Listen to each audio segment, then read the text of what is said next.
It was April 1st, day 9 of my husband's work trip, and I was wiping down the kitchen counter when my 8-year-old daughter stomped in wearing his old red flannel shirt rolled up to her elbows, his baseball cap backwards, and a pair of his huge work boots that made her feet slap the tile like a giant. She slapped the counter hard with her little hand and barked, "Morning, babe. Where's my breakfast?" I had a rough day already fixing stuff around here. I froze, coffee mug halfway to my lips. My stomach twisted into a knot. My husband had left for Texas on March 21st for a 12-day business conference, and I figured it would just be me, our 5-year-old son, and some quiet time. Wrong. Dead wrong. The whole thing started the morning after he drove away. She hugged his leg at the door and looked up at me with this smirk. "Don't worry, mommy. I'll be the new dad now." I laughed then. Thought it was pretend. But she was serious from minute one. The very next morning she strutted into the kitchen just like today, demanded scrambled eggs, hard, not runny like you always burn them. And when I set the plate down she poked it with her fork. "This is garbage, honey. Dad would have done it right." The words hit me like a slap. I bit my tongue and kept cooking. She didn't stop. She dragged her toy toolbox out and fixed the loose cabinet door in the bathroom. Bang, bang, bang. The plastic hammer slammed so hard the wood splintered a little. Paint chips fell into the sink. "See? All good now," she said, wiping her hands on the flannel like she'd just built a house. The cabinet still hung crooked, but she acted proud. Later she took over the couch. She spread her legs wide, feet up on the coffee table, and snatched the remote. "Don't change it, babe. I'm watching the game." It was a cartoon about racing cars, but she yelled at the screen like it was football. Cheese puff crumbs scattered everywhere. The orange dust stuck to the cushions, and the smell of fake cheese mixed with the leftover cologne on that flannel shirt she refused to take off. My son toddled in holding his toy truck, eyes watering because he dropped it. She pointed straight at him. "Hey, little man, stop that crying or no snacks for a week. Dad's rules now." His lip quivered, but he shut up fast. My day for the act got bigger. She made me sit on the couch and patted the spot next to her.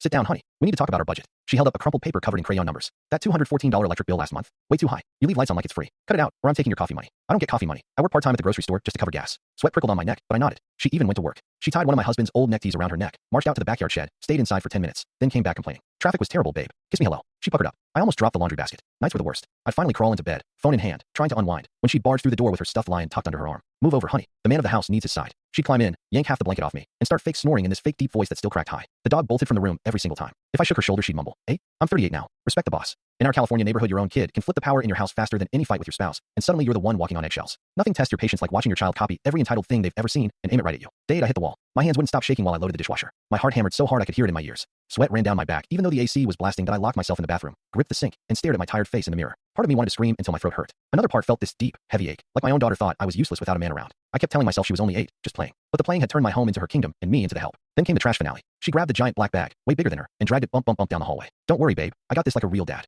Halfway to the curb the bag ripped open. Banana peels, empty milk jugs, and old mail spilled across the driveway. The sour stink filled the air. Our neighbor stepped out, saw the mess, and called over. "Where's your dad, kiddo?" My daughter didn't even blink. She jabbed both thumbs at her own chest and yelled, "Right here, lady. I'm running things now." That was it. I sat her down at the kitchen table that night, voice calm but ice cold. I slid the stack of real bills across to her. Mortgage due for $1,856.42. Car payment $378.50. Credit card balance $892.17. "Since you've been the man of the house all this time, here's your first real dad job. Pay them. Use whatever's in your piggy bank. Dads handle the money, right?" Her eyes got huge. She looked at the numbers, then back at me. But I'm only 8. I didn't blink. "You wanted the job. Now you keep it. No more toys. No more cartoons after dinner. And starting tomorrow you do the dishes, the laundry, and push mow the front yard every Saturday. Welcome to being dad." She burst into tears, big loud sobs, shaking her small shoulders. But I stood there with my arms crossed exactly like she had done so many times. When my husband's car finally pulled into the driveway the next morning, she ran toward the door out of habit. I stepped in front of her, looked him dead in the eye, and said, "Talk to the man of the house. She's in charge now."